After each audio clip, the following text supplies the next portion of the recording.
commencer tout de suite avec notre première partie.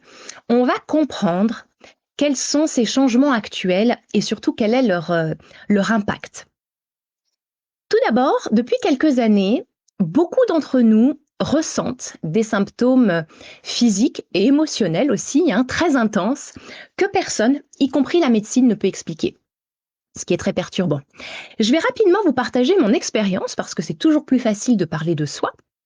Mon expérience qui est quasi similaire à toutes les personnes que j'accompagne et à tous les témoignages également que j'ai pu lire à ce propos. Et peut-être que vous aussi, vous allez vous reconnaître, vous me le direz.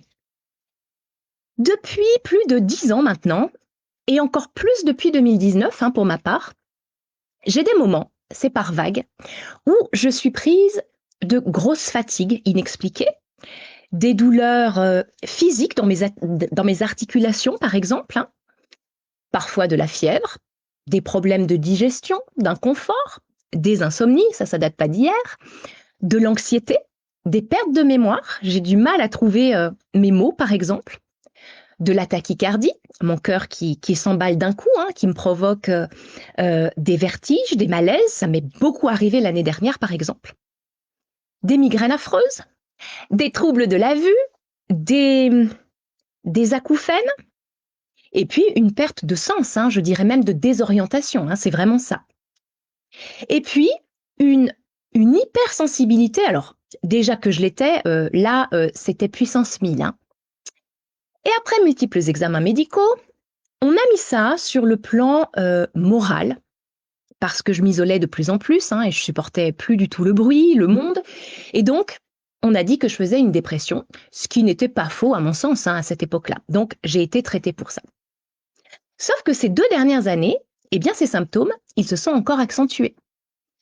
Et on a mis ça sur le fait de ma grossesse tardive, 42, 43 ans, c'est sûr que c'est pas la même chose qu'à 30 ans, c'est sûr, mais quand même, j'étais extrêmement sportive, donc mettre plus de 2 ans à s'en remettre, j'y croyais moyen.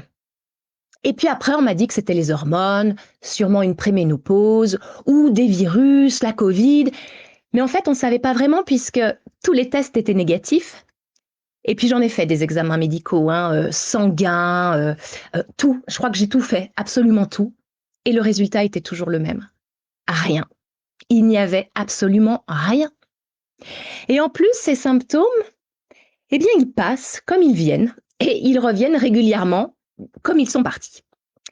Et on est extrêmement nombreux à ressentir ces mêmes symptômes inexpliqués et surtout cette sensibilité qui est de plus en plus forte à ce qui nous entoure. Et qui nous fait peur parce que parfois, certains ressentent beaucoup plus ou voient même des choses dites paranormales. Donc dites-moi vous dans les commentaires si vous vous sentez concerné par tous ces symptômes. Et parfois, on ne s'en rend pas compte parce que comme nous sommes pris par nos modes de vie toujours plus intenses, plus rapides, et puis par tout ce qui se passe aussi dans le monde actuel, on ne peut pas dire qu'à l'heure actuelle, le monde se porte bien. Tous les événements actuels ne nous permettent pas vraiment de rester positifs. Il suffit d'aller voir les commentaires sur ma page que j'ai reçus à la question de dimanche dernier. Les gens ne vont pas bien. Ils ne vont vraiment pas bien et ils sont inquiets. Les informations que nous recevons quotidiennement, ils peuvent nous donner l'impression que le monde est en train de s'effondrer. On parle même de chaos. Et ça a aussi des conséquences sur notre bien-être. On peut se sentir en mode survie constante. Mais il y a justement peut-être un lien entre le monde actuellement et ce que l'on peut ressentir individuellement. Et puis nos rythmes de vie, ils s'accélèrent également. Nous avons l'impression de devoir faire toujours plus, de nous battre pour survivre et on se sent débordé, même si on n'en fait pas plus. Ça aussi, ça fait d'ailleurs partie des phénomènes que beaucoup ressentent actuellement, que cette impression que le temps s'accélère, c'est-à-dire que même si nous n'avons pas changé nos habitudes, nous avons moins de temps dans une journée.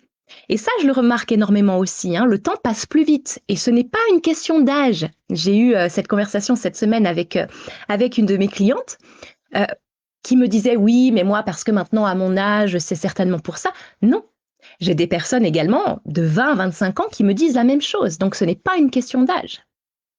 Donc bien sûr, ça n'arrange pas notre anxiété, hein, et ça nous laisse bien sûr encore moins de temps pour prendre soin de nous et bien sûr nous reposer correctement.